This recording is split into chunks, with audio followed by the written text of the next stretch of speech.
what the governor's office is calling a conflict of interest. The state Supreme Court ruled today that they and other judges in New Mexico are entitled to a 5% raise.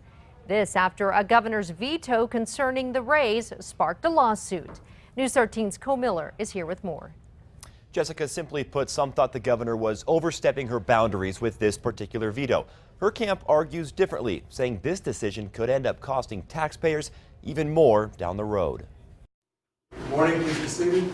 It wasn't the usual 5 Supreme Court justices making an appearance in Santa Fe. 4 out of the 5 are retired. That's because the other 4 sat this hearing out. The topic, pay raises for judges. The legislature tried to give an 8% raise, and the governor felt that that was excessive in a year where the budget was overspent and where teachers and other state workers were only receiving 3% raises. Jessica Hernandez represents Governor Susana Martinez. Governor Martinez has to make very difficult decisions to make sure that the budget is financially responsible. Hernandez says that's why the governor vetoed that pay raise. Ray Vargas, who spoke on behalf of state judges, says there were 2 parts to the raise.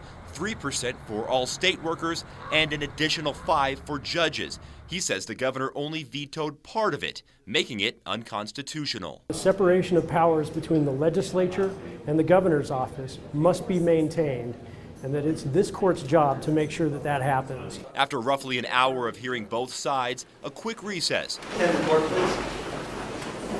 And then a decision in favor of the judges. The veto of the 5% raise is null and void. And that decision was unanimous, though Justice Richard Bosson did say it appears the legislature may have tried hiding that separate 5% raise in their appropriations bill. The court has created a brand new standard that's never been used before in order to give themselves a 5% pay raise. The court here reiterated the fact that there are limits on the governor's partial veto power.